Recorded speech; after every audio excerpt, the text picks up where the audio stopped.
Oh, wait, no longer greatness has arrived. Welcome to the Trophy Room, a PlayStation podcast made by the players for the players. I'm your host, Joseph, aka Mr. Badbit, and it is here where me and my best friend Kyle talk about the latest, the greatest in all things PlayStation. Of course, you can listen to the show wherever you find your podcasts and on YouTube at the Trophy Room Show. If you like what you hear, please consider dropping us a 5-star review over on Apple Podcasts. You could plop us a follow on Spotify and rate the show 5 stars there as well. And if you really, really like us, you could toss us a buck our way over at patreon.com/PS Trophy Room. So with all that said, and with all that out of the way, the greatest co-host, whoever is, whoever will be, Mr. Kyle Stevenson. How are you, sir? I'm tired. Yeah. I don't know if I'm ready to receive the chaotic energy that you're about to bring tonight. Bring it all. But you know what? I might absorb it. Yeah. Like, oh my God, I'm trying to think of the monster that I have in my head. It's not gonna happen. And just take it in. Ivan and then, what did you say? No, not Ivanus. The greatest villain in cinematic history, Ivanus? Played by Oscar Isaac in X-Men Apocalypse. No, it's the same one. The father. Oh, his father. Oh, that's right. That's right. That's the movie that I was so hyped to go see as a kid. That's right. I begged my dad to take me 3 times to the theater. Same, dude. Power Rangers in the 90s was just such an event, dude. I mean, let's be real. Kimberly, it's the reason why I knew that I liked girls. Kimberly. We had, my brother had, like, the briefcase. Remember where you had to, like, pre-order a cardboard, like, briefcase? This is back in the day where, like, no, like, it was, like, in the Sears catalog. That's how far back we're going already with this episode. And, like, you buy it and you have all, like, the figurines right there. And you go around and you play with it. I wish I had that. Yeah. It was dope as all hell. My favorite Power Rangers thing I ever got was they used to make these gloves, right? You would put on the gloves and you would, like, squeeze between your thumb and your pointer finger and it would make the punching sounds. Like you're fighting the putty. So I would just go around the house and go, bah, bah. Kapow. My mom's like, stop hitting me. I had the, what is it? The Green Rangers. The dagger. The knife flute. Yeah. Which, if you really have to think about it, not a great instrument, also equally not a great weapon. There's no firm grip. It makes a lot of noise. Yeah. You know, you can't really. Not very quiet. I imagine since it's a flute. Yeah. As you're swinging the dagger towards somebody, it's going to make a lot of noise. Yeah, exactly. A lot of wind passing through that. It's a lot of, like, it's out of tune. Yeah. You know, while he's swinging. But it did create some fresh ass beats. Can we also just, while we're on the topic of Power Rangers, can we just talk about how resilient Angel Grove is? Always getting destroyed by these massive robotic dinosaurs. Yeah. And by the next episode, they're good. They've rebuilt. Yeah. Amazing. Amazing infrastructure that they have. Amazing. I want to know what that government budget is and why my student loans aren't forgiven yet. I think that's the reason. I think the student loans pay for it. Listen, enough of Power Rangers talk, because we can make a podcast all about that. This week we are talking about the Hogwarts State of Play and what that may mean for the future of trade shows like E3. We're going to be talking about the phenomenon that is Elden Ring and how it's already topped 12 million sales. And we're going to be talking about the initiative's troubled development with Perfect Dark. Don't worry, Xbox fans. Don't worry. It's not what you think. All that and more on this week's episode of The Trophy Room.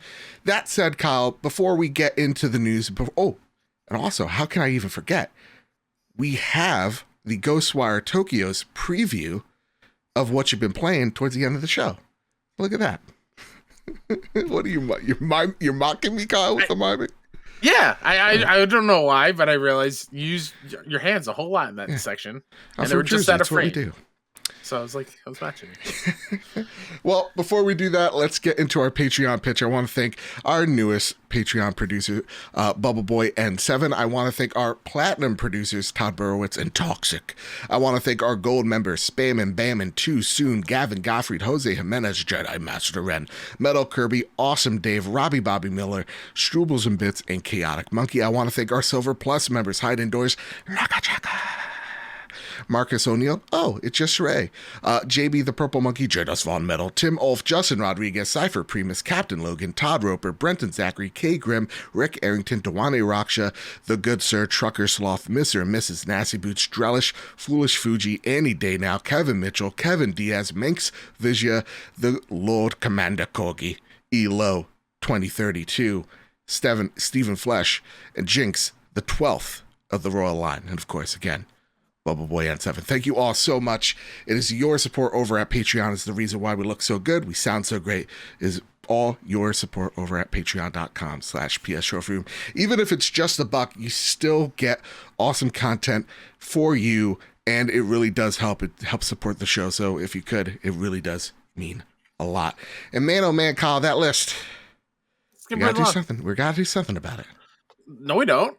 I mean, like, it's so like maybe I have an automated voice do all the oh, names. You mean like pre-record it? Yeah, it's like, it really is. It's becoming like an Olympic like feat every week. How can I make it so you can't do that? I don't know, but you'll try. Maybe I'll reference like a weird accent that you read them in before you do it. That's what makes it so difficult, because sometimes I get the names down because I make a funny voice. And if I don't bring that cadence, it screws me all up and I get inside my head. You did great as always. Thank you. Don't worry about it. Listen, enough talk, enough Power Rangers.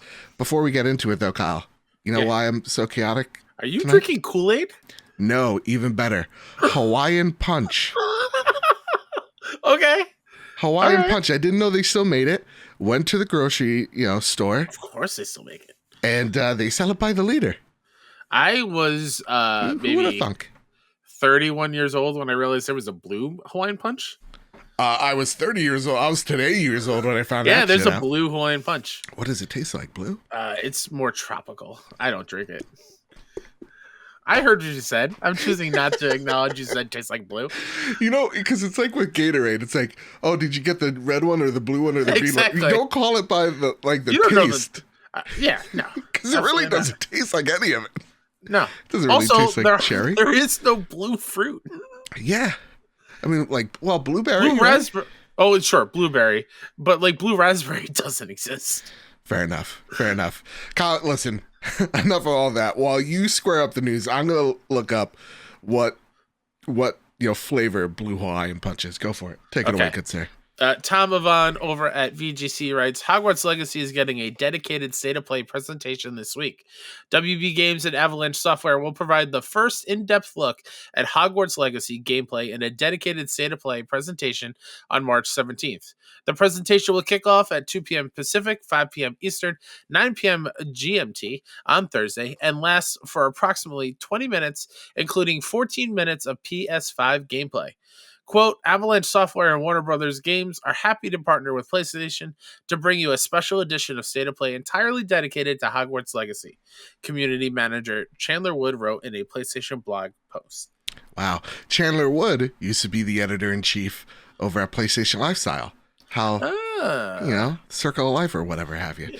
That said, and the reason why we're talking about Hogwarts Legacy, first and foremost, we will be doing a stream of it. I will be streaming it. The non-Harry Potter fan will break down his thoughts on this State of Play. And if there's any other big news that happens on Thursday as well, we may be making another episode, so make sure you're refreshing the feeds on either Thursday or Friday, but we will be streaming it over at twitch.tv/PS Trophy Room at 5 p.m. EST.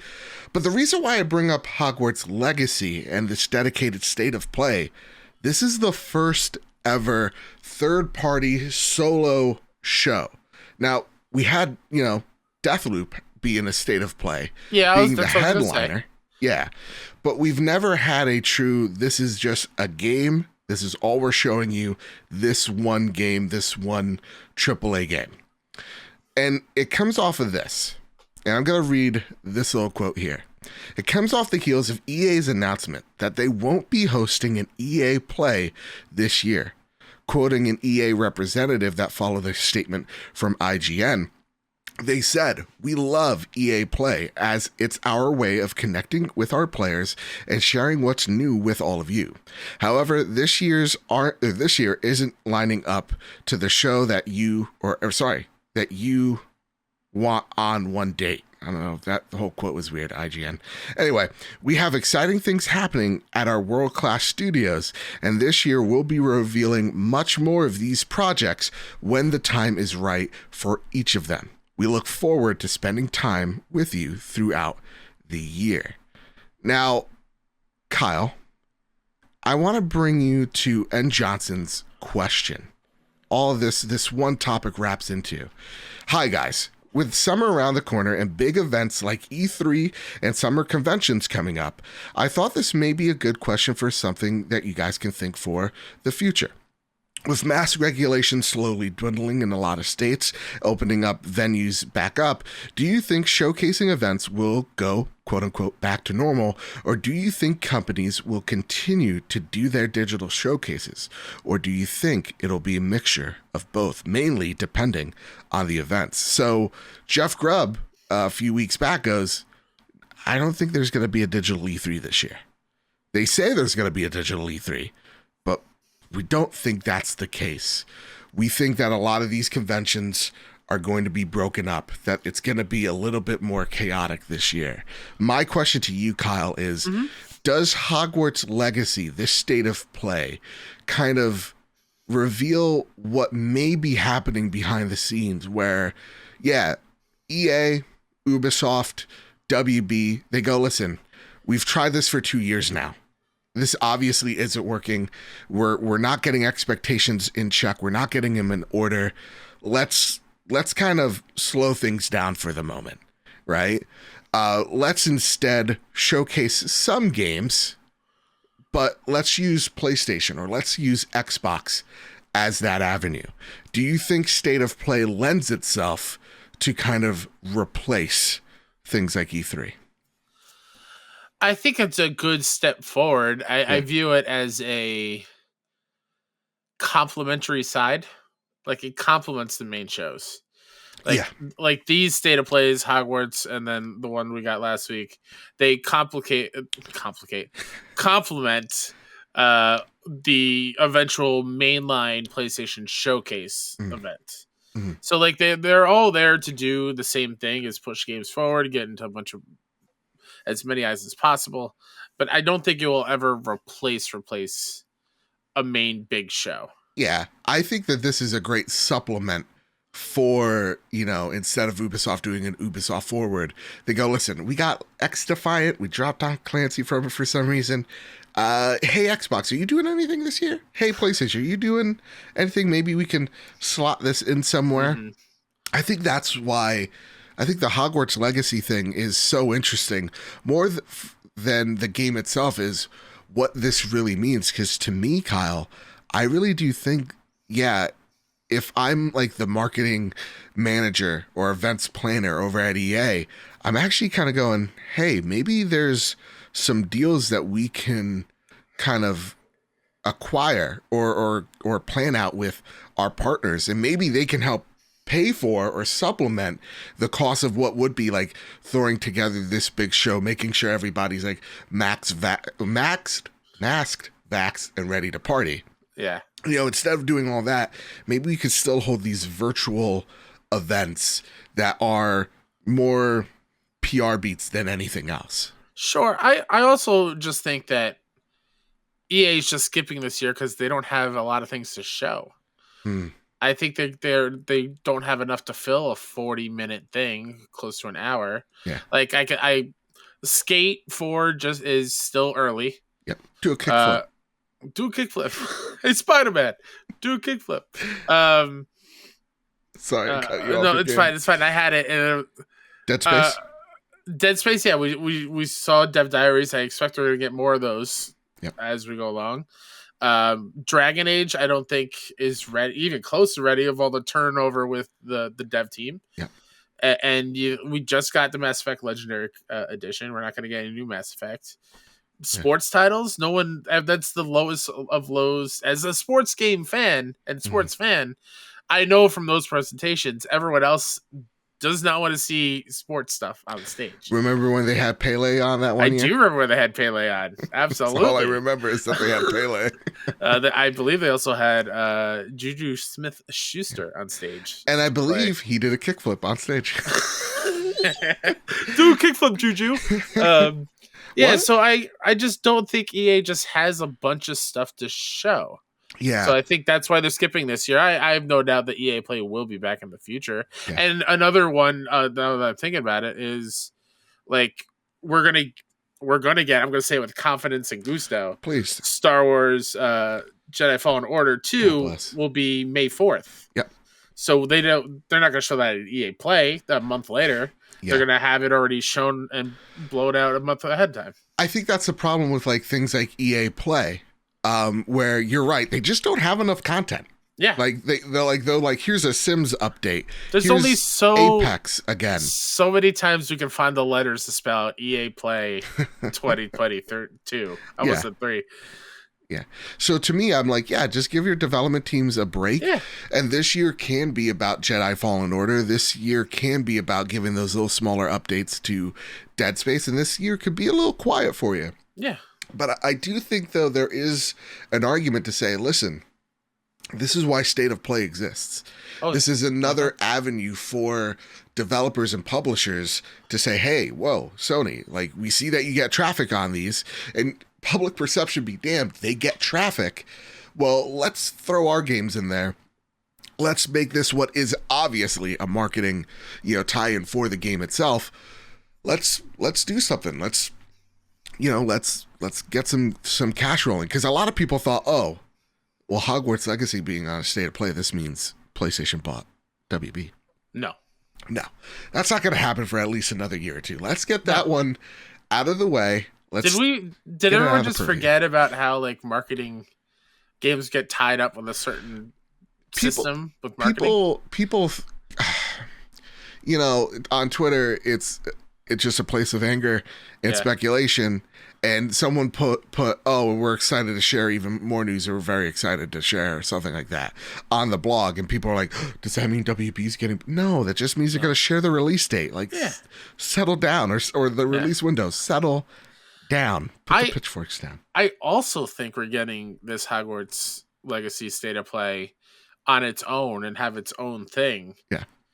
Because I truly think, and we've brought it up a million times, you know where I stand on this thing. Joe's going to make a million jokes about it probably before the episode's over. I absolutely will. I feel like PlayStation doesn't want to involve Hogwarts Legacy in a main showcase show because of the J.K. Rowling stuff. And so give it their own, so that way when the showcase comes out, there is none of this negative vibes, for lack of a better term right now, with I actually the showcase think as a whole. It's the total opposite, right?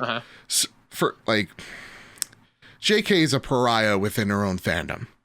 Like, they won't even mention her anymore.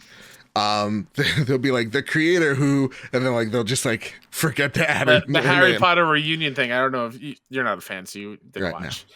Whenever she popped on screen, they made sure it was an old interview, and they put the year up, recorded in 2018 or whatever it was.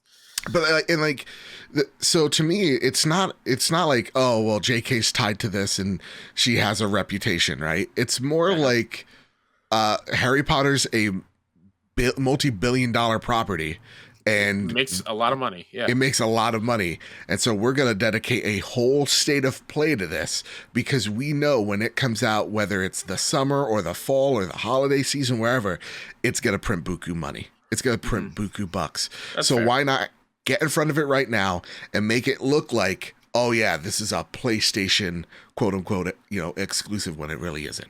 Right, have it only experienced on PlayStation kind of thing, even though it's not. Exactly, like the similar what they do with Call of Duty. Yep. So to answer Famous Seamus's point, are you disappointed that EA Play will not happen this year? No, I actually like the idea of them showing off Fallen Order on May the 4th, them having their own Apex events, because then what you're gonna really have, and even with these events, like these little State of Plays, is like the fans of those things are going to be here.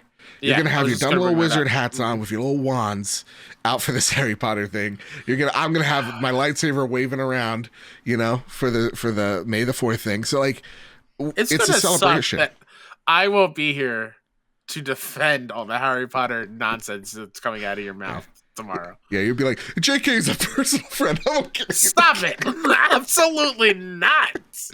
So yeah, no, to me, I do think like this is a mixture of the two. I do think this year is going to be smaller in terms of what's shown off, because I definitely think the global condition that we live in still exists. It's still happening, and we're still recovering from it. So right then and there, I think, production has slowed down significantly. So yeah. A quick side note before you keep going with more questions. Yeah. Do you realize, I don't know if you realize this, I tweeted about it before. 2 years ago today, March 16th, was the last day I subbed because of the global condition. Oh. I remember walking out of the school and the teachers were like, all right, let's make sure the kids have enough work to get them through 2 weeks. And then it just kept snowballing, and here we are. Turned into 2 years later. It's wild. That's wild. Well, listen, this is something Harry Potter related. This is where the Harry Potter questions start coming in, all right? Fuzzy Belvedere writes in, could Hogwarts Legacy, I know, and what a lovely voice this man has, friend of the show. Could the Hogwarts Legacy be the first game placed on PlayStation Spartacus? No. You just said it's going to print a lot of money. It's going to print a lot of money. Again, like, think about Guardians of the Galaxy. That game underperformed, quote unquote, in Square Enix's eyes. Yeah. That game came out in October, printed as much money as it could, and then went on Game Pass. That's what happens, and what's going to happen to most AAA games are what we're seeing here. So if they are known IP, known quantities, like a Harry Potter or Spider-Man, whatever, those are not going day and date. Absolutely not. Spam and Bammin writes, all right, here's where we get deep. Yeah. Unless that game has microtransactions inside of it. Now, even then, it's just going to print money.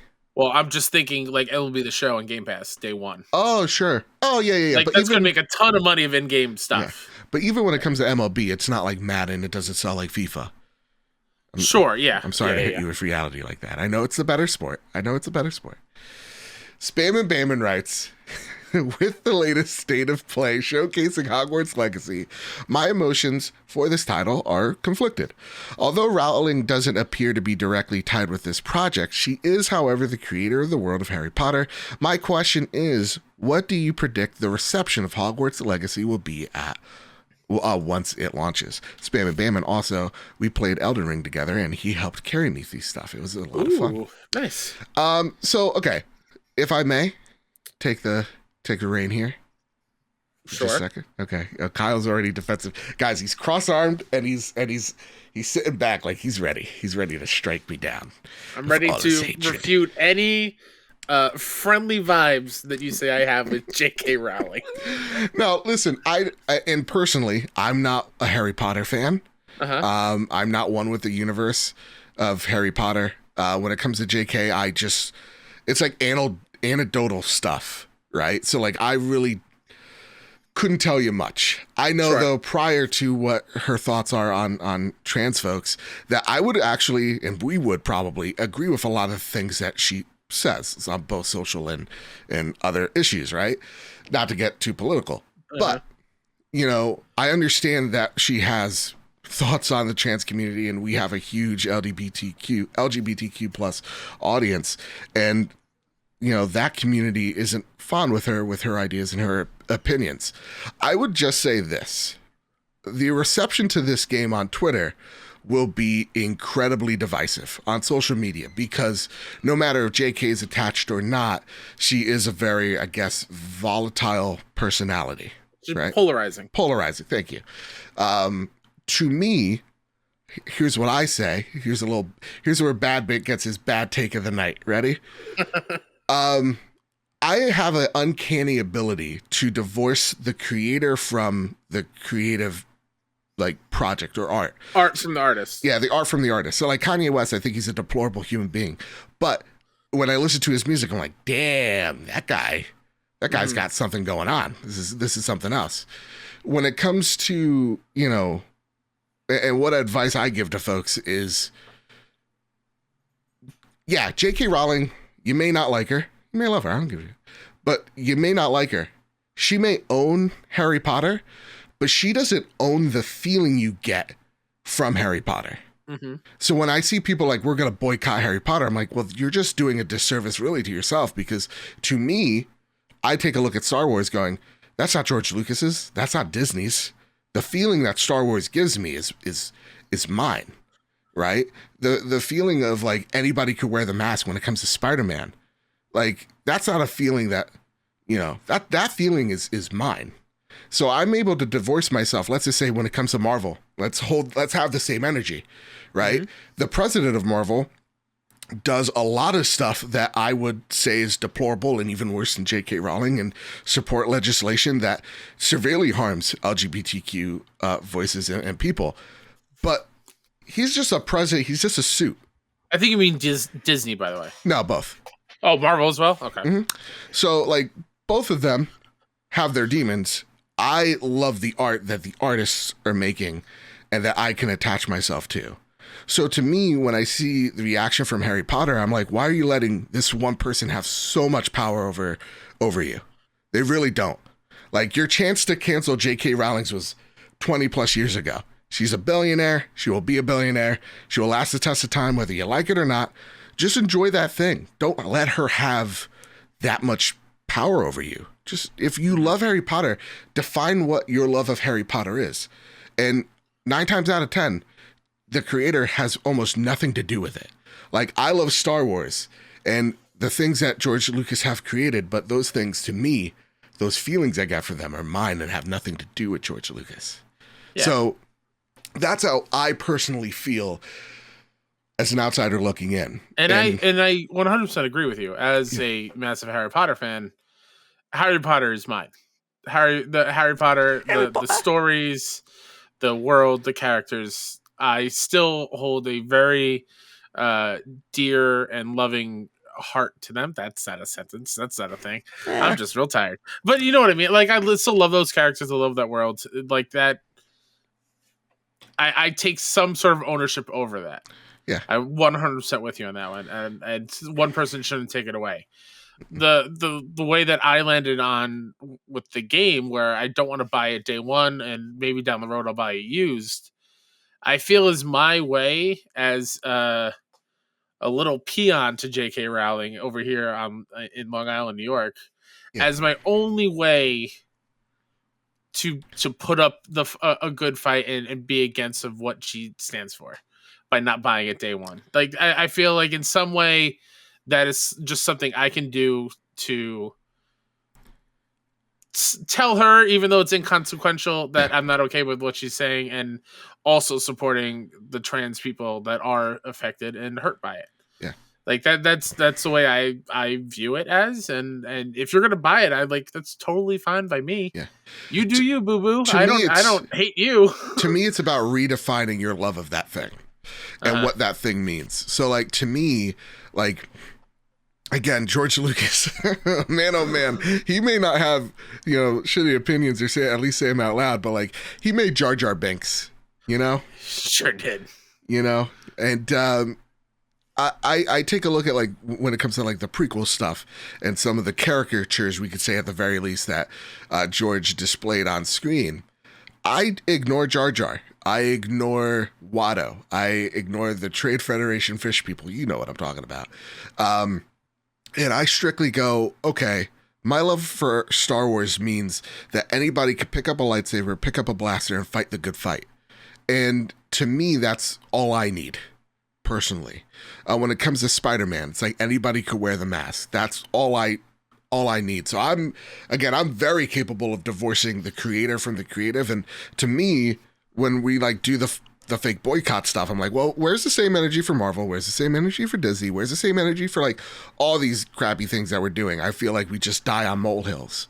Rather than going, in today's day and age, we need as much escapism as possible. Please throw something directly at my eyeballs.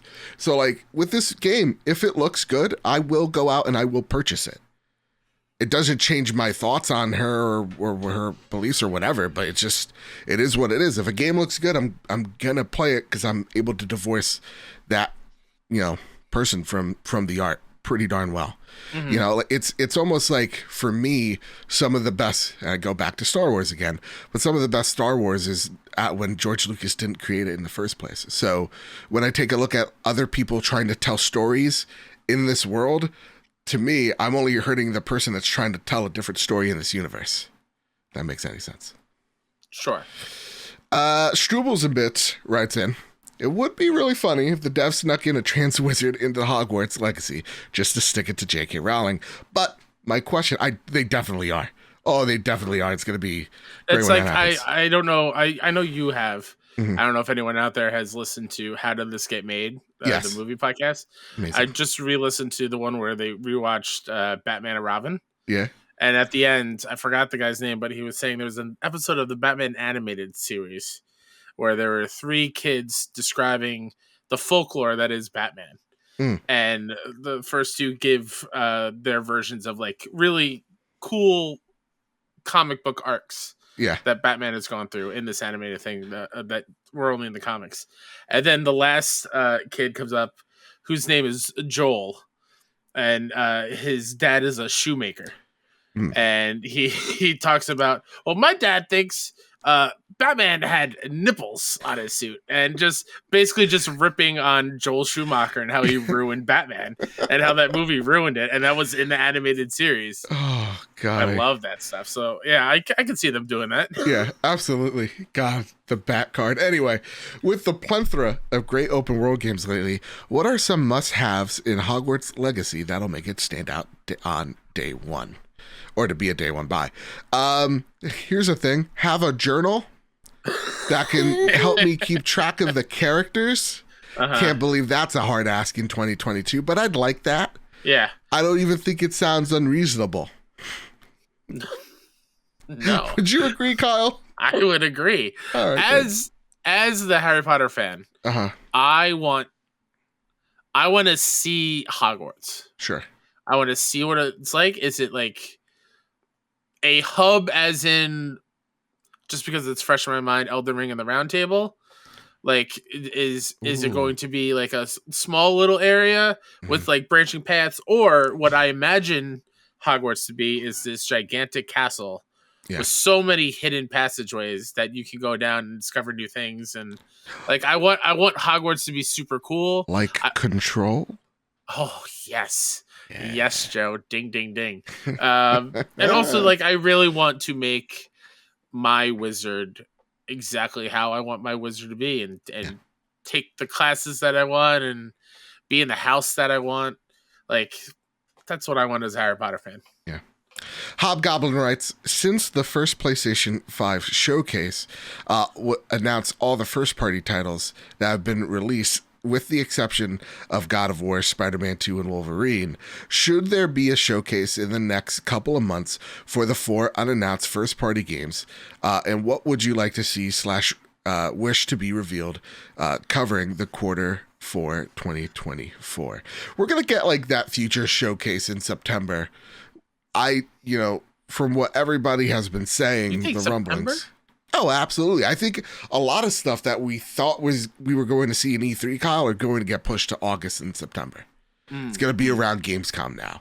So like June, I think you'll still probably get an Xbox event, but like July is going to be dead. August is going to be, again, that's where you see like the Ubisoft, you'll see, Sony and all that jazz.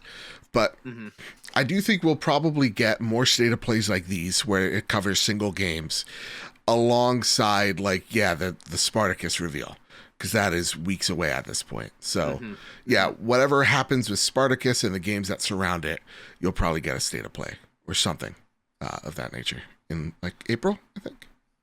All right. Yeah. I do expect a big showcase in June. Yeah.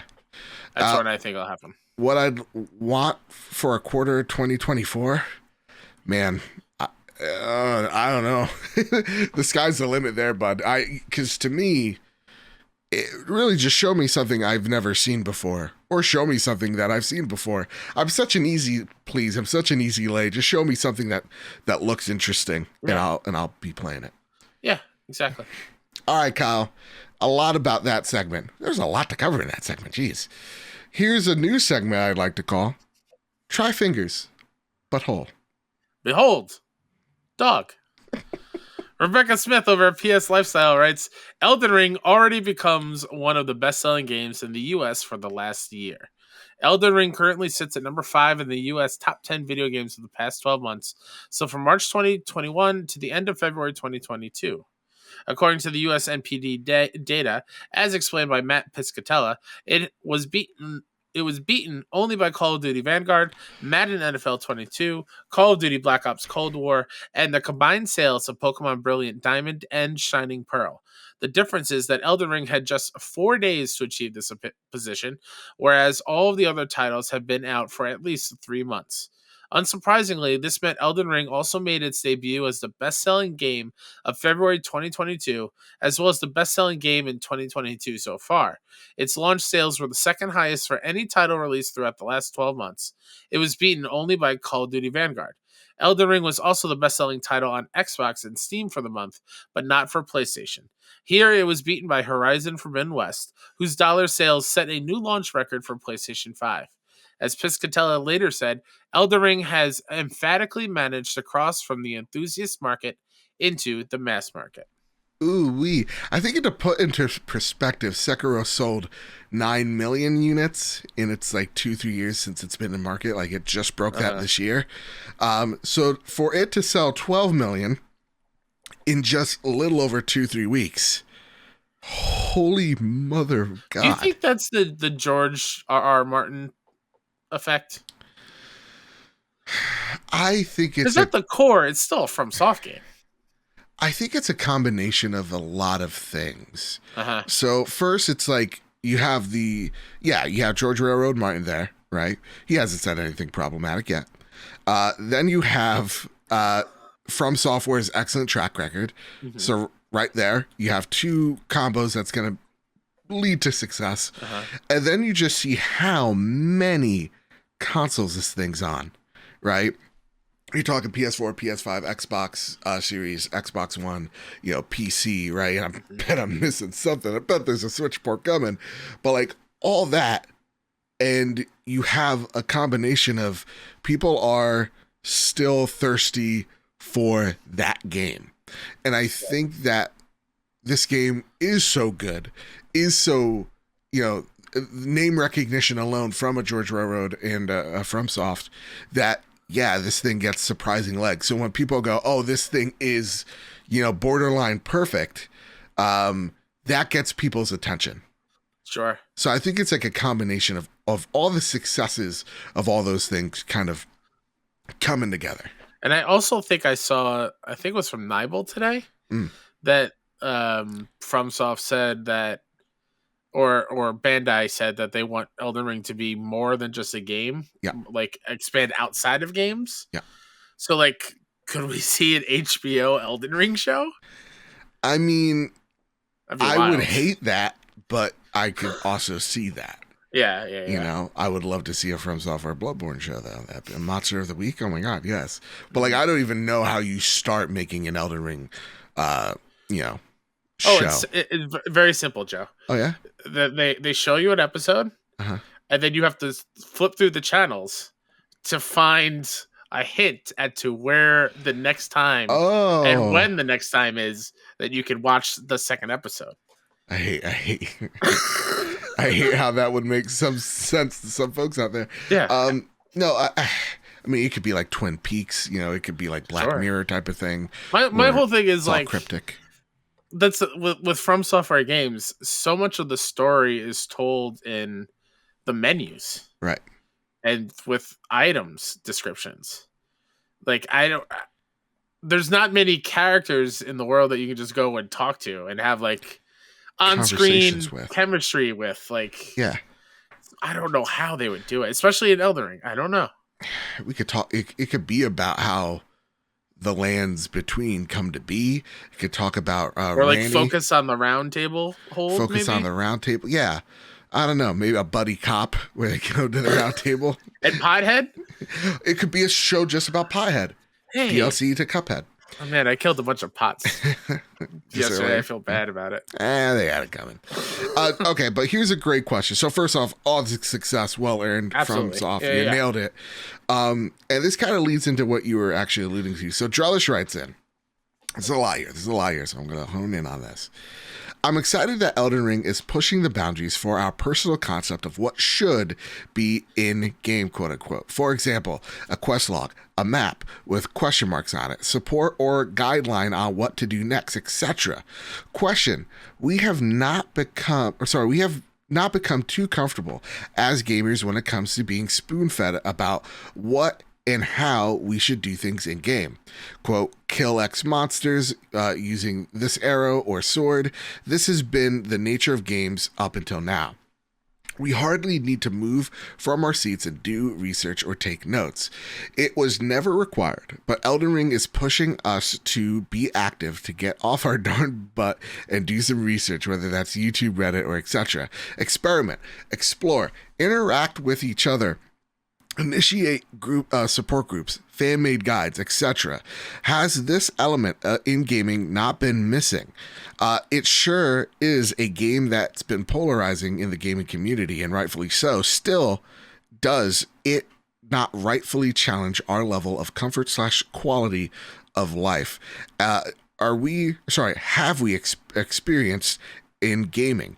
Is this not a chance to experience games completely differently? Your thoughts. So here's the next point that, Kyle, I feel like we do miss. There is an allure to From Software games where it's like it's the water cooler talk. It's the water cooler talk. 110%. I get it. Yeah. Yeah. It's like, yeah, how did this thing happen? Or how do I get this cool sword? Oh man, I ran into this boss and it was creepy. Yeah, and I want to know more about it. That's what appeals to so many From Soft fans, and I think that's what is transcending the conversation, is that there are so many things to explore. There are so many things to find. Mm-hmm. And like, I was talking to Ains the other day, and he's put in over 300 hours easy in this game. And he's just like, I just found a new area I'd never seen before. That's incredible. Like, I think we were talking on... Incredible or too much? Like, at what point does it become too much? So, I think it's incredible because you don't see that anymore. I think there is something missing in games nowadays where it's just like, yeah, we are often spoon-fed a little bit too much. Yeah, the menus are a little bit overcrowded and there's a lot going on there. And there is something of, oh, wow, 10 hours in, or oh wow, 30 hours in, but then 3 hours in and you're still discovered something and you go, oh wow, that moment still persists. That's incredible. But in the same stroke, I would like a map. I would like a journal that I have names I don't need to write down on a piece of paper. Like, there is a quest that I've forgot the name of the guy, and I'm like trying to find the name of the dude. I'm like, I don't know, he was one of the Randy's 3 like dudes, and I'm like, shit, what's his name? And I can't find him on the map. So I'm just like, well, I guess I'm not getting his quest line, though I would have really liked his armor. And that's frustrating to me. Like, that is irritating to me. And I think there is, and I'm sorry, I'll let this rant go in just a sec, but like, I think there is something to state where it's like, yeah, to an extent, that's really awesome that there are things that I've yet to see or yet to experience. But at the same exact time, I am getting lost in terms of like what to actually do next. And that's frustrating, that I don't really feel like I made progress, or if I made progress, it's in the wrong direction. And if I did something out of loop, am I going to be punished later game for that? I don't know. So, yeah, you know, small critiques aside, I think the game is incredible, but there is something to me that I miss of just like, give me the option of having a journal with names at the very least. Yeah. That seems that just seems obtuse to be obtuse. Yeah. You're not clever. Exactly. You just took something away. Yeah. That affects zero in-game anything. Yeah. Of just being able to open up the map or a menu and just see what I left off at. And like we said before, it can be vague. Yeah. It can be like, oh, this person's name, last seen around here in this area of the world, just to like narrow it down a little bit. Yeah. And the more, while you were talking about that and Drellish describing the water cooler kind of thing, the more and more I think about it is, I think I would enjoy Elden Ring a whole lot more if I was sitting around a table with friends and playing D&D in the Lands Between. And like when you're group with friends, you are taking notes, you are discovering with your friends going in this direction. Yeah, you're going to miss out on some things, but you have others with you that will make missing out on those things not hurt as much, or not you don't feel bad for not exploring that. And like us being too comfortable with games, I need like a set structure. I need like dude, any board game jobs now, you know what I mean? Like, exactly, any card game, whatever, it has a set structure, it has rules. If you want house rules, cool, that's what settings are for in games. Like real talk, like I stopped playing Elden Ring. I started going back to Horizon because I'm like, well, at least I know that there's a beginning and a middle and an end to this. Yeah. And I'll get to Elden Ring later. It's like, to me, it's not like gamers are comfortable. I think it's a weak argument, and I think it gives fake praise to From that a lot of From Software fans give. It's like, oh, they're so obtuse, they're so genius. It's like, no, like there are some like legitimate gripes when you're making an open world game, like even, you know, where this game does take inspiration from Breath of the Wild. It's like, even Breath of the Wild showed you where the main dungeons are if you wanted to actually golden path it. So like, that's not a good argument, and I don't think that's a good defense for a game not having, you know, simple things like that. But overall, I am enjoying the game. I'm just lost at the moment, so I need to kind of take a step back. And I think it's Drellish, who, great question. I love this. It makes me... the critical thinking is going into overdrive right now in my brain. The whole like being active and getting off your darn butt. I don't get off my butt. I pick up my phone, which is right next to me, and everything is there. Yeah. So like, not, which even baffles me more that some things aren't in this game, because FromSoft knows everyone's gonna just go look it up anyway. Right, and the thing is, like, you know, you're gonna look it up anyway. But you're just giving us like, and at the same exact time though, it's genius because you're looking it up and you're going through messages. Like, though it is a complaint, it is also just like ingenious in the same exact way, because it's like free marketing for this game. You know? Sure, yeah. Crazy, it's nuts. I mean, my YouTube recommended is all like fastest way to get runes. Exactly, that's all it is. That said, Kyle, listen, we got so much more to talk about, but congratulations to you, Elden Ring nerds. Yeah. I'll be platinum this game. Don't worry, Daddy's going to be back. Daddy's going to platinum this game. I also don't think it's my favorite From Software game, but we'll get to that later. Yeah. Do you want to hear it? You want to hear it? No, not now. All right, well, just a trigger, because Joe wants chaos this episode. It's Bloodborne, Sekiro, then Elden Ring. All right, everybody, let's get to it. I mean, I could have figured that is what that was. Yeah. It's not even close, guys. It's not even close. Joe, really quickly, next bit of news that needs to be squared up. Where's it from? It's from IGN. Just take my word for it. Okay. From IGN, Tiny Tina's Wonderlands will have full crossplay and local split screen.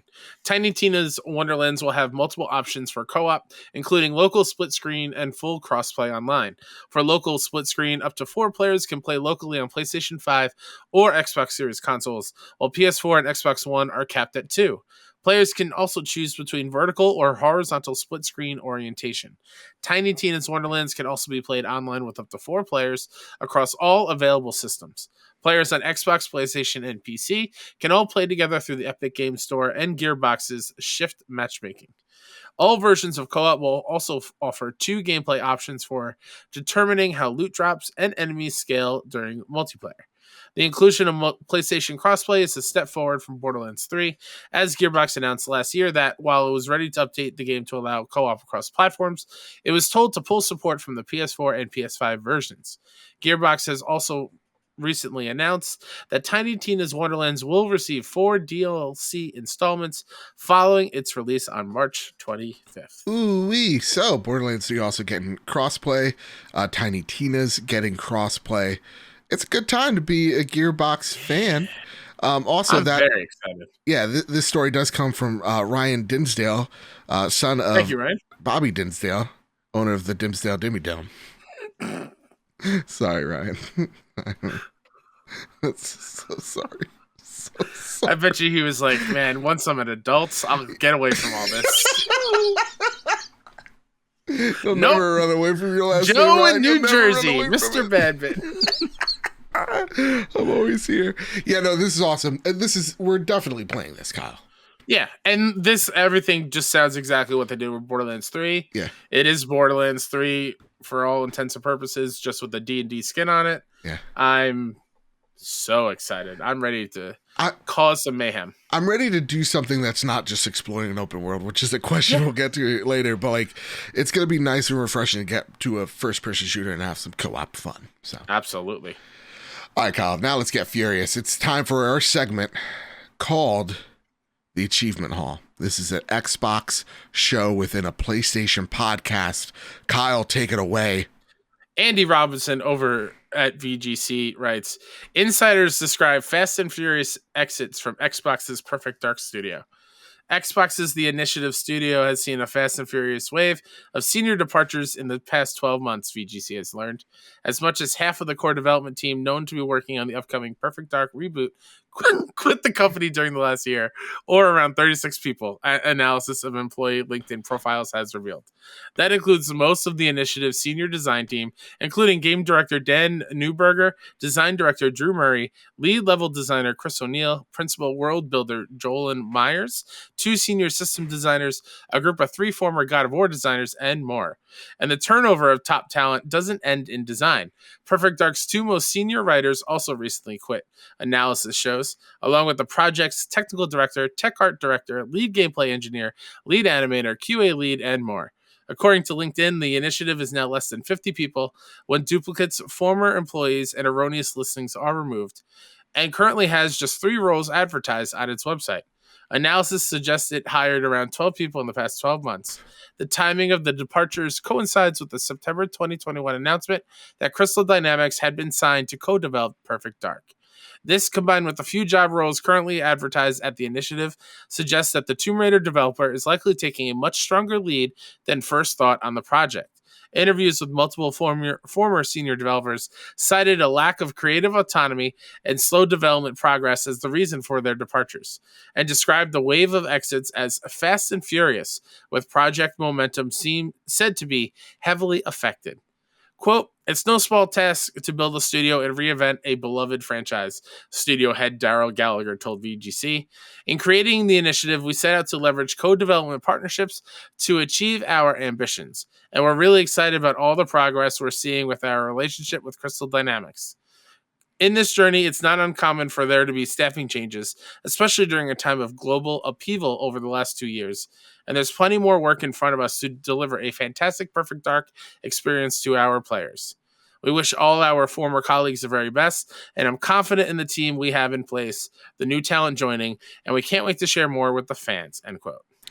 Whoa, that's a lot. Kyle, why are you like this? Your hands are up like you're about to eat the world's largest burger. It's a real stupid joke. Uh-huh. I feel like Ricky Bobby because we're in the achievement hall. I don't know what to do with my hands. Doesn't work for audio listeners. It doesn't. It's working. I had my hands up the entire time I was reading. All right. So listen, this isn't now an Xbox show, okay, within a PlayStation podcast. Because there's like PlayStation shows and Xbox shows popping up out of the woodwork.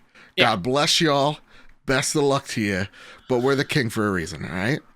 So best stand down. Best stand down. All right. Duke Nukem over here. Yeah. Oh, you played a PlayStation game you liked. You can't make a show about this. You need the knowledge. You need the expertise, Joe says to himself before he goes to sleep every night. Oh, that's your affirmation. It's popular to like Xbox now. We're just going to make a show about it. We're not going to know really a thing about it, Everyone who doesn't know what Joe just said is written on his mirror. That's true. And when he wakes up, he reads it just like that to himself. looking at himself in the eyes. Who do you think you are? Not me, that's who. Who do you think you are? I am. But I wanted to say this because, listen, this is a PlayStation show. News is slow this week. Let's be real with each other. And I needed something juicy here. And there is something here on the bone for us to devour. And it's not, Xbox can't make a development studio. Make a meme here. Troll face, Phil Spencer lied to me, or something stupid. It is about how hard it is to hire people in today's market. Like, they stated it here, and I do want to throw this back to you, Kyle, of right now we're in a space in the gaming field that there are so much talent and so many games being made that it seems like right now developers have their choice of where they want to go and where they want to work. And I saw a lot of people blaming Perfect Dark for revealing themselves during the Game Awards, I think, last year. Of like, this is why you can't show games early. But I think that was Xbox Showcase last year, right? One of the two. This is the reason why they show things early. It's the reason why Activision Blizzard said, hey, we're making a survival game. Right? It's to get developers and people turning around going, oh, really? That seems interesting.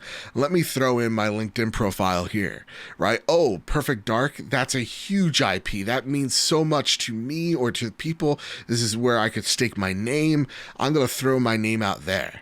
So I saw a lot of people going, oh, this is why Xbox has to stop showing things 5 years late, or just not just Xbox, everybody in general. It's like, but you don't say that was the PlayStation problem. Yeah, in like PS4 era. You guys don't understand. This is how they get folks.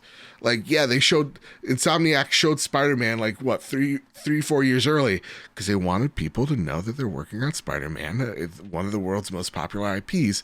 Come aboard and work on this game with us. Same reason, like Wolverine ain't coming out 2023. Hell, may not even come out 2024. They showed Wolverine's, knife hands because they knew it's going to get you excited. It's going to get you maybe even applying. So I want to know your thoughts here, Kyle, on not like the state of initiative of Xbox, but what this really means in terms of acquiring, and the reason why maybe Sony, or the reason why Xbox has been acquiring so much is because it's way easier to already buy talent than it is to make it. Initiative shows that. And if you're PlayStation, same thing goes. It's easier to buy studios rather than train up a new studio from the ground up. So where do you see, the initiative going, and where do you even see Crystal Dynamics going with this project? Because this is an interesting predicament. It's very interesting. And like, we've obviously heard of like smaller support studios helping out. Yeah. But like Crystal Dynamics is no small support studio. Right. So like, I wonder at what point is it more Crystal Dynamics than Initiative? I think it's clear at this point. This is a Crystal Dynamics joint. So like, that begs the question, like, why? How to get to this point, and like, I don't know. It's a weird thing to think about. Yeah, because all of a sudden, Crystal Dynamics is like a second party studio. Yeah, but they're not. They're part of Square Enix. Exactly. So like, it's weird, and like that lends itself to like, oh, is Crystal Dynamics being bought after this? Who knows? Maybe. Yeah. I mean, like, what happens when this game is, let's just hope, super successful, and then like Crystal Dynamics is back on Tomb Raider? Like, that wouldn't make sense either. Yeah. No. I do think a lot of the devs, I think, go into something that is this big, and not just at Initiative, but just everywhere, and be like, you know what? I kind of want to do it on my own. I kind of want to make my own studio. I kind of want to do something new that I'm in control of. And like, we saw that with Jade Raymond, right? Yeah. With Haven and Firewalk Studios and a bunch of these other smaller things from previous devs that are getting together. And there's that really cool, like, steampunky Victorian era history. Oh, yeah. I know what you're talking made from like former, I think, BioWare devs. Yeah, Spiders, I think, is the development studio. Yeah. So that like they're all coming together and doing their own thing because they want to, instead of using their creative talents on somebody else's idea, do it on their own. I think that is the future. Yeah. We are going to get many more little smaller studios making big games. Beautiful words, Kyle. Great point. Yeah, like you're seeing a lot of developers going, hey, listen, Xbox and PlayStation are kind of on, or just like Tencent, all these companies kind of on buying sprees. Why can't we be one of those companies and pitch an idea, or just pitch a thought and someone's gonna pick us up? That's been happening a lot. You're seeing a lot of like ex-BioWare guys, like Casey Hudson made his own studio. You see ex-DICE guys making their own studio, ex-Destiny guys making their own studios. Somewhere Ken Levine is still working on BioShock Vita. Somewhere. God, that would be, oh man. That would be true rapture. But like, yeah, like you're going to see way more variety in games made from developers you've never heard of before and that are going to be making their name. And we have heard of these developers, just not in their current form. Yeah. And I think if you're taking a look at the current market, and that is like all these big companies buying up these studios, you definitely want to be one of those studios. Oh, yeah. Absolutely. So again, is this cause for concern for Perfect Dark? Honestly, I'm not going to sit here and tell you no. Yeah. You don't just switch a developer midway through and think everything's going to be fine. I mean, i.e. Crackdown, right? What's another game I'm going to try to be like level-headed and throw on PlayStation? I mean, Last Guardian took forever. Last Guardian. Yeah. So like, there has been games that have gone through development hell, some for the better, some for worse. But like, I'm not going to sit here and tell you everything's fine, don't panic. But I'm also telling you, you don't need to panic. It's probably going to be okay because, Crystal is a talented studio. But I think what they never got ahead of was when the LinkedIn page was like, we're making a quad A, caliber studio. It's the making of a full new A tier of development team. I think that's where they got in trouble. Yeah, absolutely. So that said, best of luck to you, Crystal and Initiative. And I definitely see a future where Initiative gets, swallowed by Crystal and Crystal gets swallowed by the bigger fish that is Microsoft. Ooh-wee. Time, Kyle, for some Flash news. Gotta run fast. This comes from Darren Bonguys over at GameSpot. I'm sorry, I butchered your name, Darren. I'm so sorry. Fall Guys players on PlayStation must re-download it to continue playing after May. Fall Guys is getting a new launcher on May the 9th, which will require a new download for existing players to keep accessing the popular Battle Royale game. In the new update, the developer Mediatonic, the studio, explained that since it switched publishers from Sony to it's not Sony, it's Devolver Digital, I got you, Darren, to its new owner, Epic Games, the change in ownership necessitated the need for the game to switch launchers. The good news is your costumes and progress will transfer over with you. Good. And as an added bonus, you'll be able to pick up a free shark costume along the way. And yes, it's quite awesome. I see what you did there, Darren. You know what? I don't take back the correction, Darren. How could you? Weird, but I understand it. It's like I understand the flex. Weird flex, bruh. That said, next bit of Square news, Flash news. Housemarque shares a lengthy look at Returnal's new Endless mode. It's an 18-minute inside look on the PlayStation YouTube channel. I haven't gotten to watch it. Oh, it looks so awesome, Kyle. Yeah, I can't wait. Yeah. I'm going to watch tonight, maybe. It looks awesome. And then the little bit, and also we need to play it together. Oh, yeah. Like the boss fight itself looks incredible because it's like a giant cone with like a big-ass eye and it's just shooting all types of ooblets at you. Oh, it looks like a really, really awesome boss fight. And then the last bit of Flash news, Joseph looked up what color the blue I also flavor. had this prepped and ready to go for later. But here's the switcheroo. Here's what Hawaiian Punch decided to do. One blue, which is kind of more of a teal, is Polar Blast. Yeah. How the hell am I just from the description? That's not a flavor. What am I going to taste a baby seal and a polar bear? All right. The next, now this one gets colorful. Berry Blue Typhoon. Yeah. And you can get a gallon of this shit for $3.19. Also, just learned that there's a green Hawaiian Punch. What? Green Berry Rush. That doesn't tell me anything. What I think it's got kiwi on the label. It's got kiwi and strawberry. I don't mess with kiwi. Don't mess with kiwi, guys. What? No. Dude, I don't trust fruit with fur on it. Hair? Not with a 5 o'clock shadow, good sir. No. All right, Kyle, are you holding on to your Hawaiian Punch like I am? Yeah, I am. Which I've learned Hawaiian Punch 50% syrup, 50% water. Oh, yeah. I thought this would help coat my throat. What it's done, it just made it more dry. What am I drinking? Quicksand? Can I share with you one of my favorite Please stand-up comedy things in the last couple of years? Yeah. Just because of TikTok. Go for it. The comedian Bert Kreischer. Do you know Bert? Yes. He does a podcast with Tom Segura. I love Tom. And at one point, he had one of these like metal hydro flasks. Tumblers, right? yeah. Yeah, and he goes and reaches in with saying it very casually. He goes, "All right, let me take a sip of Kool-Aid real quick." And Tom goes, "What?" And he reaches over to double my size, like a 64-ounce tumbler.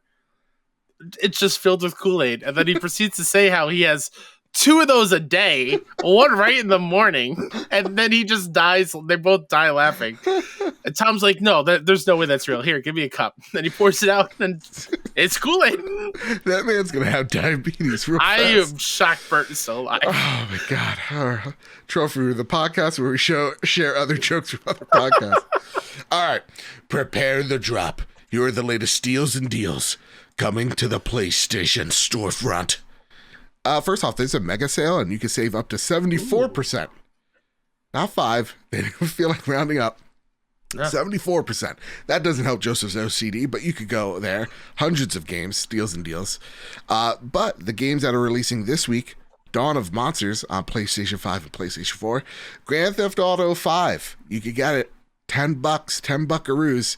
I actually may jump on this, Kyle, though I see barely any visual difference between PS4 and PS5. But it's 10 buckaroos. I can't argue that. Phantom Breaker, Omnia on PlayStation 4 on March 15th. The Cruel Knight and Hero, almost died there, on PlayStation 4 on March 15th. Paradise Killer on PlayStation 5 and PS4 on March 16th. And Anno Mutationum on March 17th. And how can we not forget these last 2, which I feel, last 3, which I feel 2 of these go perfectly together. So I'll say the one that does it first. Persona 4 Arena Ultimix on PS4 and Switch and PC. Don't know why I want you to play it on Switch, God forbid. March 17th. And then the last 2. Look at this type of energy we got. Monster Energy Supercross 5 on PlayStation 5 and PS4. And there's 5 of those, Joe. 5 of them. There's been 4 previous. Now there's 5. And Stranger in Paradise Final Fantasy Origin on PS5 and PS4 on March 18th. Must kill chaos. Again, strangely, those 2 vibe with each other really well. I would not be surprised if in-game there is a Monster Energy you can drink to boost your FP and HP at some point. Ooh, I hate everything. All right. I've heard Paradise Killer is very good. Oh, yeah? It's not your jam. It's more like a visual novel, Danganronpa kind of style of game. But I got pretty good reviews. So that's pretty great. And Dawn of the Monsters looks like a fun time as well. Okay. Cool. Kyle, before we get into the Sony Pony Express, it's a little segment I like to call What You Been Playing. This segment is code provided by our good friends over at Bethesda. And we are joined by our good friend, the nanobiologist. So with that said, Future Joe, take it away. Welcome, everybody, to the Trophy Room preview of Ghostwire Tokyo by Tango Gameworks. I'm your host, Joseph. Alongside me today to talk about the game, the nanobiologist himself, Mick. How are you doing, my good sir? Hello. I'm doing very well today. How are you? I'm doing great because you know what? I've had this game for a bit now, got my hands into it, and first and foremost, this is a very strange preview that we're doing because we only have 20 minutes to do it. That's their rules. So, and also, all the preview coverage that you've seen here is straight from the state of play. There's nothing of our gameplay in it, just to make sure that we're not breaking any rules or anything like that. So, that said, this is strictly a preview of the game that we have played thus far and our feelings on it. And we can only talk about up until Act 2, I believe, of the game, and some story stuff. But trust me, no spoilers here. We're really talking about the open world, the fighting, and all that good stuff. So that said, Mick, I bring this to you. Do you have any experience with Tango Gameworks? No, I mean, I've watched Let's Plays of their past games, The Evil Within 1 and 2. That was back when I did not care at all about horror games, survival horror games, where, you are fighting for every single bullet. Every bullet counts. You will die if you mess up type of games. Couldn't care less about them at the time. So this is really my first real foray into their type of games as the player. Yeah, likewise, actually. This is my first game of theirs. I know they have an amazing pedigree, and I believe their studio had worked on Resident Evil 4. And for me, now becoming a horror game fan, I finally am stepping into one of their worlds, and immediately I understand what their appeal is in terms of their spooky nature. That said, the thing is, though, the first thing that really hit hard was this isn't that spooky of a game. Right. It's actually a pretty nice entry point for anybody who wants to get into spooky games. Actually, perfect. Couldn't say it better myself. Because this is way more action focused, it's really about the atmosphere and some of the characters when you're going into like visceral attacks. When you take a look at like they got no eyeballs type of thing, you're like, oh, okay. The atmospheric like horror that they sprinkle into this game is a really good stepping stone to maybe get into not just Tango's games, but other horror games as well. Now, the one thing I want to start with, because I feel like it's the thing that we're going to probably breeze over for the sake of time, is the story of Ghostwire. Again, we're being incredibly vague. I'm not even going to give any characters' names because I don't want to get in trouble. So that said, your overall feeling of where the story has taken you so far, where do you, or not to say where do you think it's going, but how do you like the journey thus far? It's definitely interesting so far. I am starting to vibe with it because it definitely feels like you are thrown right into the midst in kind of a bad way at first. But now that I'm getting more time with the main character, with this world, with the side characters as well, it's starting to grow on me. Yeah. And I'm more curious to want to play this game more, to go past chapter 2. I want to play to see where it goes because there is a lot of unknowns right now. Yeah. I was more into the immediate nature of where the story takes you on the offset. I was really digging it. And I think the thing that has been growing on me is actually the protagonist, and I'm just going to call him the ghost buddy. Yeah. That you experience their banter as you're traveling the world and as you're doing certain side quests, or just even just like shooting some spectral spirits. Like your spectral buddy goes, okay, I think you got this going. I think you got a good head on your shoulders. Or like there'll be a part where all of a sudden you're just talking about like your ghost buddy's DVD collection. And you're like, you're still doing this? Like, streaming's a thing. Like, streaming? Well, no. Like, yeah. I love those type of interactions between the two characters. Though I do feel like the main antagonist is a bit like, oh, you're going to see me every now and again. I'm going to dip out.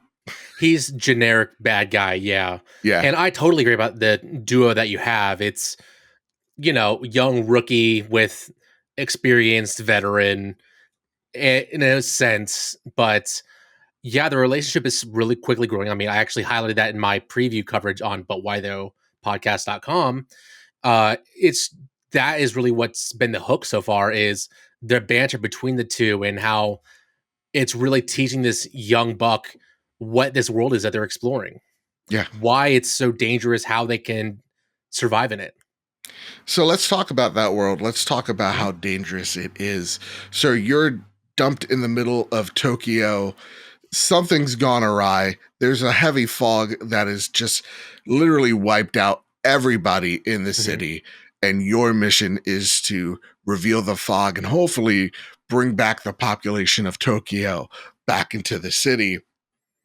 Now we've seen Tango kind of deal with or showcase hub-like worlds with Evil Within 2.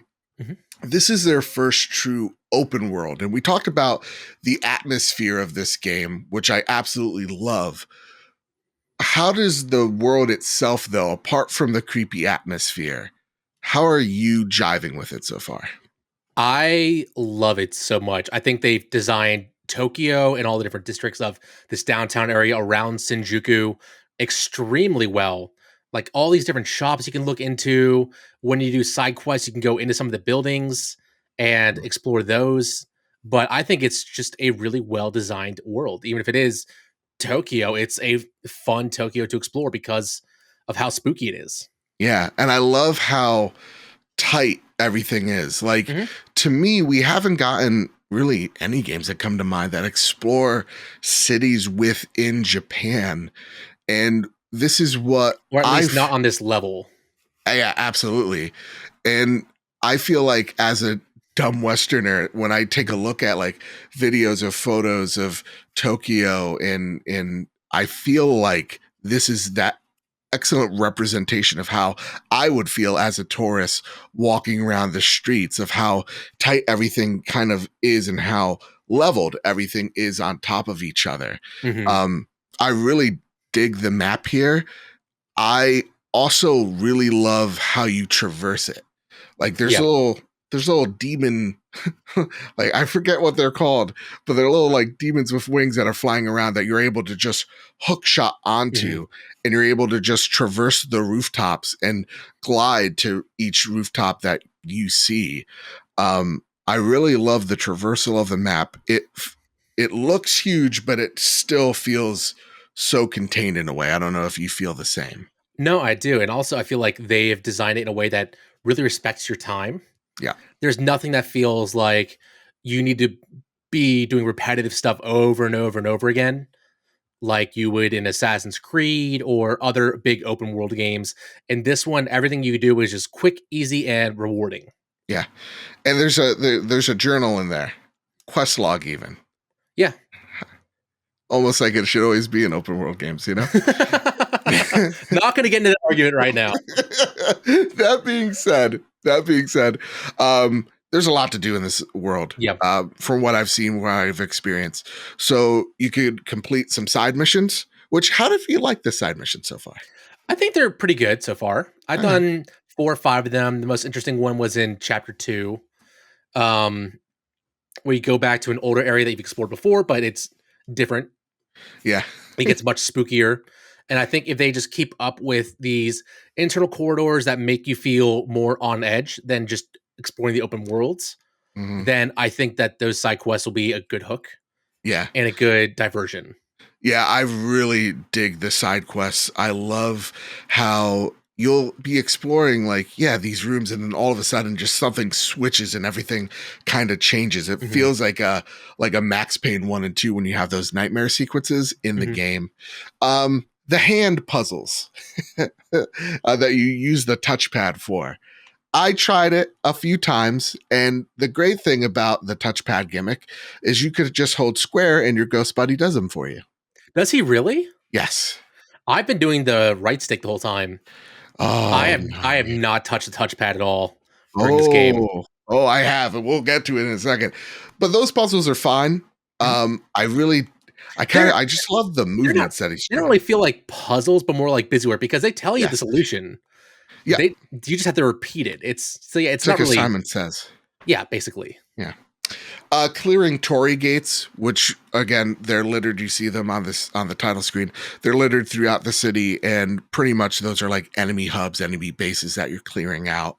And then you get to find little Tanukis that are like roaming around, and they're cute and adorable, and they remind me of my cat Tanuki, which that means I love them all. Yeah. Also, the spirits everywhere too. Like that's the biggest collectible. Where I have put, I think 7 hours into this preview, and I have gotten maybe 12% of the spirits, which feels like there is so much more to do. I hope there's not a trophy tied to collecting them all. Oh, I don't know. I hope not too. But that being said, that's one thing that I'm constantly doing. I'm trying to find these groups of like spirits that I take and I hold in these cool little like paper symbols, and I then go to a phone booth and it just converts them into energy that I could spend to level up my character to do all sorts of cool stuff with. And let's get right into it. The fighting in this game, the magic, the spectral abilities, the bow that I have so far. You have wind, fire, water again so far. How you liking the combat, man? I think it's really fun. I think that's one of the biggest pluses of it, but it's also a big negative too. Ooh, okay. Where the combat, it's super flashy, first of all.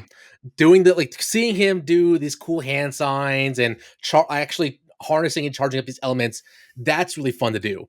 Going for the finishers as well, really cool, really awesome, really flashy way to finish fights early. Yeah. But also, this is where I don't jive with the game the most because it feels so sluggish to move around in a fight. Yeah. It feels like whenever you turn, you're walking in molasses. Yes. And you cannot dodge. You have to block. Yeah.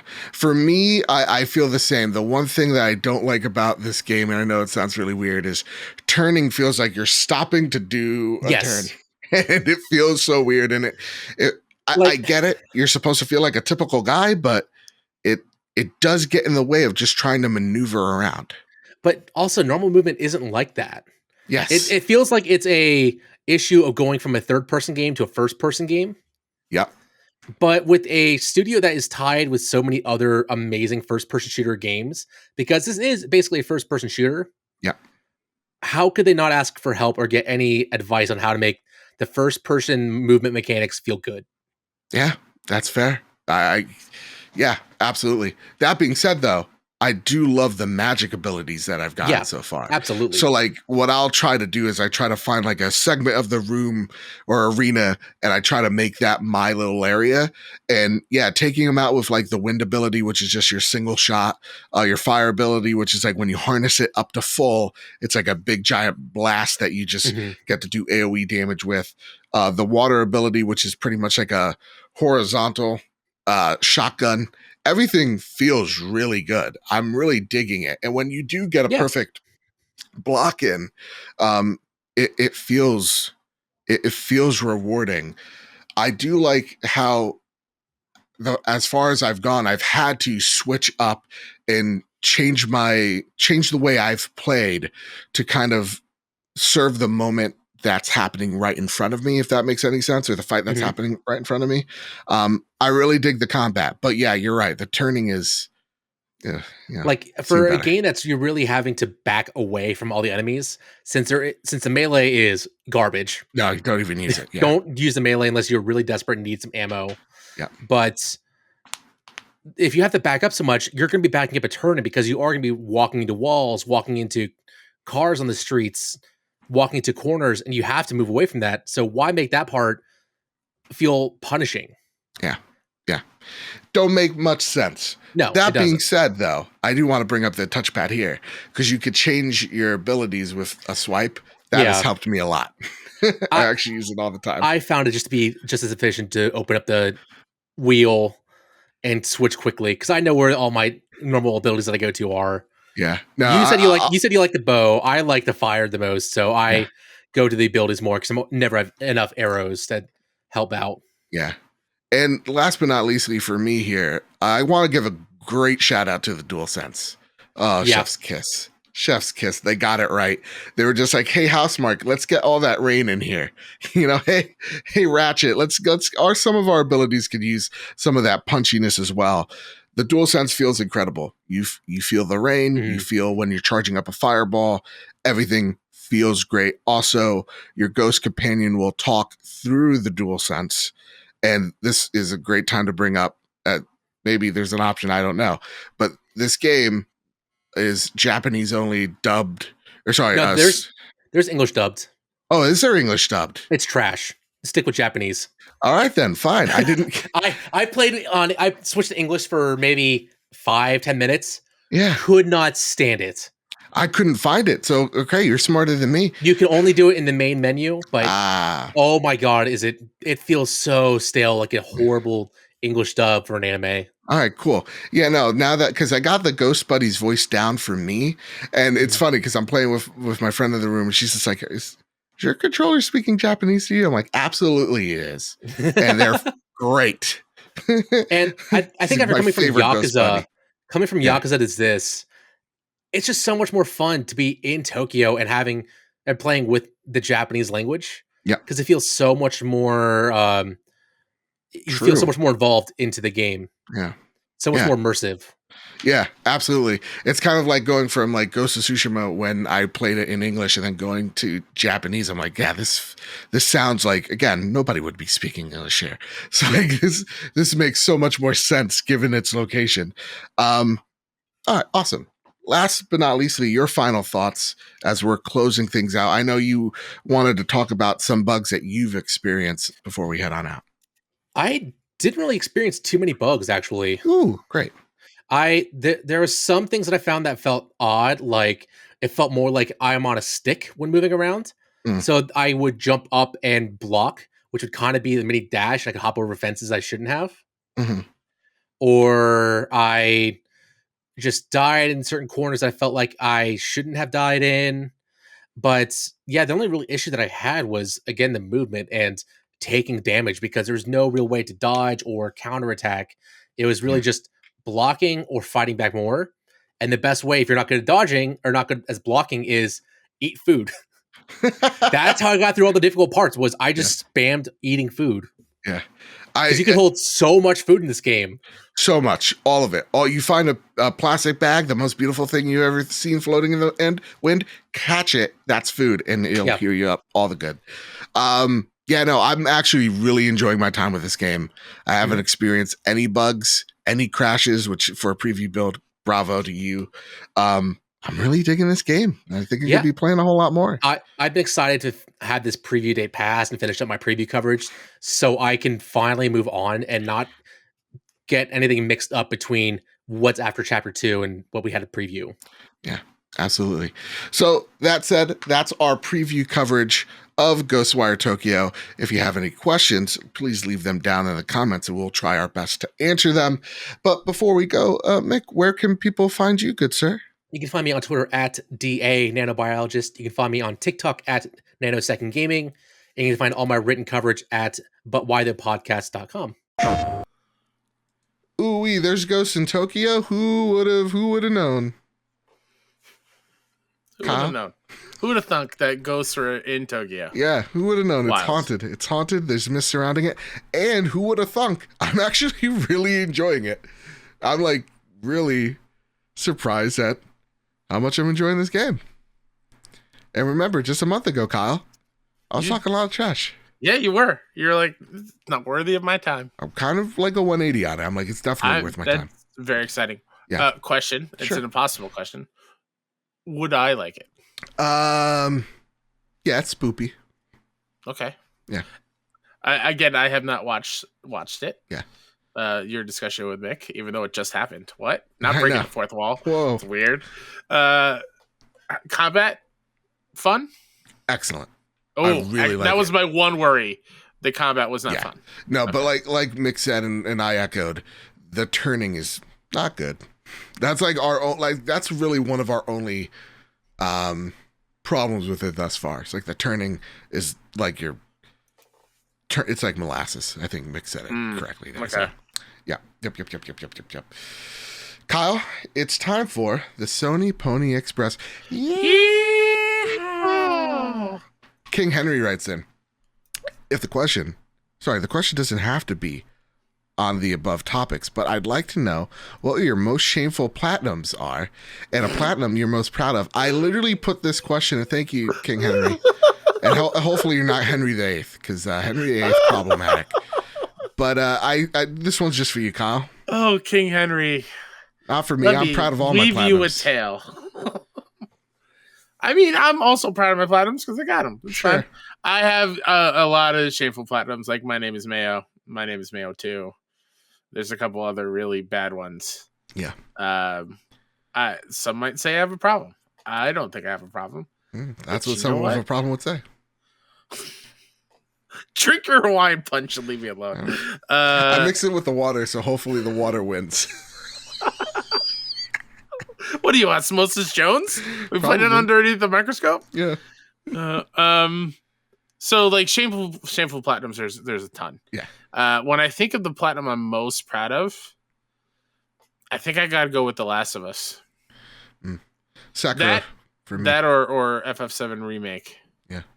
The thing is scary about Sakura is, like, the more I'm thinking about it, the more I do actually really love that game. Mm-hmm. And I think it's, to me, is like probably some of the best melee combat that like From has done. I've come to realize that when it comes to From Software, I really dig their more action oriented than RPG oriented titles. So, when we're thinking about their next game, which is probably Armored Core, right? That probably excites me is going to get me way more excited than, let's say, an Elden Ring, because that seems like it would be way more action than RPG. That said, Matthew Kennedy writes in, question for the show. That's why we're here, baby. Hey. Ghostwire Tokyo is supposed to be an open world game with Elden Ring and Horizon, Dying Light 2, and now Ghostwire. Are we all of a sudden feeling an open world fatigue? I feel like when we went from a little to no open world games to 4 AAA games in a month, not to mention in a month's time, yikes. Yeah. Borderlands is the same day as Ghostwire. Yeah, I will say that Ghostwire feels more manageable. Okay. Again, it feels to me more BioWare-ish, where it's like a lot more like corridors and hallways than like open world. Mm-hmm. So I don't feel like that's going to get in the way of anything in terms of open world, but I am feeling it. That's why I am really way more excited than I think I should be for Wonderlands. So sweet, yeah. I'm okay with a good open world here and then, but I am. There is a fatigue.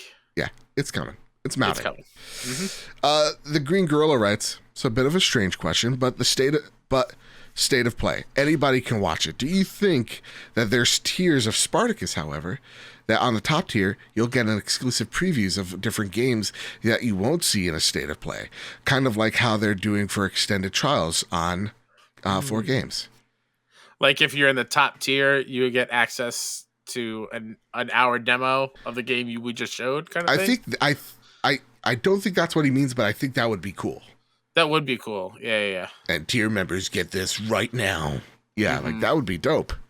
That would be cool. And I think that's like a neat incentive, but I don't think if you're doing a state of play, the whole goal is to get as many eyes on that product as humanly possible. Also, real talk, someone's slamming all the doors in my house. I don't know if you can hear that at all, but it is distracting. That said, Yuna writes in. Oh, great. This is great. You know what I feel like? Yuna's questions now have become like the soap opera of the week type of thing. Like, I really want to know. It's my stories. I gotta catch up on my stories. Exactly. I gotta catch up on my stories. I want to know if Yuna finds love, Hey, guys. I hope I'm not too late with my question. Never too late, Yuna. So Dragon Age Progress went well this week. And let's just say my character and Anders are now officially a couple. Oh my God, it finally happened. Oh my God. Sex is implied. My question this week is those Dragon Age sex scenes too. They're just, oh my God. All right. You guys, the question of the week is, are you guys in the mood or guys, mood gamers in any sense? I have been putting most of my time into WWE 2K22 this past week, as it has been on my mood. It has been my mood, and I was late due to time and just settling down. So what do you guys think? And also, hard work pays off. Dreams do come true. Bad times don't last, but bad guys do. Rest in peace, Scott Hall. Ah, that's what that is. Razor Ramon. Razor Ramon. Legend. Are you putting most of your time in the WWE 2K22? So that's the thing. I was a few days ago. I was like, I need to take a break from Elden Ring. I am not having fun. I need to put it down. I just need to do something mindless. And Horizon was not the answer because that is open world, and I want to be present for that game. So I was like, yeah, let me play WWE 2K. And it's so good. Way better than last year's. I'm having such a great time. The gameplay is all fixed. Nice. And more arcadey. It is it's a ton of fun. It's really a great time. So to more for Yuna's question, if I'm not in the mood for a story driven thing, I'll put on something mindless. Yeah. Like either a roguelite where I'm just like Undermined is an indie game I've been playing. Just go through a couple levels, whatever, and it doesn't take too much of my energy, I guess. Yeah, same. So for me, like right now I am in the open world fatigue thing, but like I need to finish Horizon, which, I'm doing a show with Kevin Diaz. And so like, to me, I'm at this point, I'm like, oh man, this is why I don't sign up to these things, because I have to take my time. But like, I've pushed this so far, and I'm like, no, I need to get this done. So I need to complete it by Saturday. So you're golden pathing it? I'm gold pathing it. I feel like I'm cheating the game because I'm doing it, though. Yeah. And then afterwards, I'll probably get a little bit more Elden Ring in, and I'll probably beat that game too. But I want to platinum Horizon because I feel like it's earned it, and I love it so much. I want to platinum Elden Ring. And then I think Wonderlands and Fortnite is definitely my... Let me turn my brain off. Let me carry Luke lore in a couple of games of Fortnite type of thing. Yeah. And to bring it back to King Henry's question, I so badly want to make Horizon Forbidden West my 250th platinum. I'm sitting at 249 right now. Okay. That I have already pre-bought a bunch of cheap platinums to pump out as soon as I get that Horizon one. Shameless. I have a problem. Shameless. Nagachaka writes, have you guys discussed something else? Oh, sorry. Oh, here it is. Okay, here's the question. Who is the best Ninja Turtle? Because we talked about the Cowabunga collection last week. Oh, yeah. And why is it Donatello? First off, Nagachaka, why are you so wrong? It's Michelangelo. Donatello's sweet. Michelangelo. I mean, sure. Michelangelo. You can call me vanilla for saying it. Leo's the best. Yeah. He's the leader for a reason. Of course you would. God, what a goody two shoes. I just want to have fun. That's what Michelangelo is. I want to eat pizza. Me and him share chaotic energy. That's why I wear buds. I would feel like everybody's like, oh, Raph, he's a bad boy. I'm like, Raph's I hate Raph. Raph's just annoying. He's just cool because has the I hate Raph. The size. Yeah. The size are cool, but I hate Raph. Dope weapon. I got nunchucks aren't like my preferred. I'm gonna whack myself in the knees and just be honest, I can hit myself right. Didn't need to bleep the word, but I felt like I haven't used it in a minute. So I'm just gonna hurt myself with it. But staves are cool. So Michelangelo probably has the weaker weapons, but he just has the best personality. Yeah, I agree with that. Donatello is dope though. I like the newer versions of Donnie more than the older ones. Fair enough. I feel like the cartoons make him more of a like a tinkerer. And it's still super smart, but he makes cool tech things. Sure. Which I really dig. Sure. Yeah. He's the Steve Jobs. He's the Wozniak of the group. Sure. Yeah. Last minute question, Joe. Okay. I'm going to rephrase it because Jose asked why. Hit me up mid-recording. It says, am I late? I kind of get a question in. So he put some spoilers for Horizon Forbidden West, so I'm just going to reword it. Okay. I finished Horizon Forbidden West, and I highly suspect we are going to get DLC. I think so too. And then he goes about what he thinks it might be. Uh-huh. What do we think it's going to be? And is it going to be as much of a banger as Frozen Wilds? Ooh, let's not use language like that. Awesome Dave didn't write a question this week. Or maybe I just ignored it because, he's using... Neither did Katie! Language. Katie! Well, we got to say her name at least one time during the show. Yes, I think we'll see it in the fall. You think it's ready to go already, just like Frozen Wilds? Probably. All right. It's funny. I'm on that quest right now, and I think the same thing. The more I'm getting into this game, the more I'm like, oh yeah, this game could branch off. Like, yeah, this like, game are we could going to a different branch continent at some point? off. Who knows? Maybe that's the DLC. Maybe we go to Alaska. You know, nothing's up there. But you know, maybe we go to Edmonton. And we go. No, I want to go the opposite way. I want to go to Brazil. Brazil. Brazil. Way. So yeah, no, I definitely think, you know, we're gonna get some more DLC of that, and I definitely now see where we could get like that VR game, and it necessarily doesn't have to. Call of the Wilds. Call of the Mountain. The Mountain. Call of the Mountain. Yeah, that's right. And it doesn't have to be Aloy. So maybe it is. Who knows? Ooh.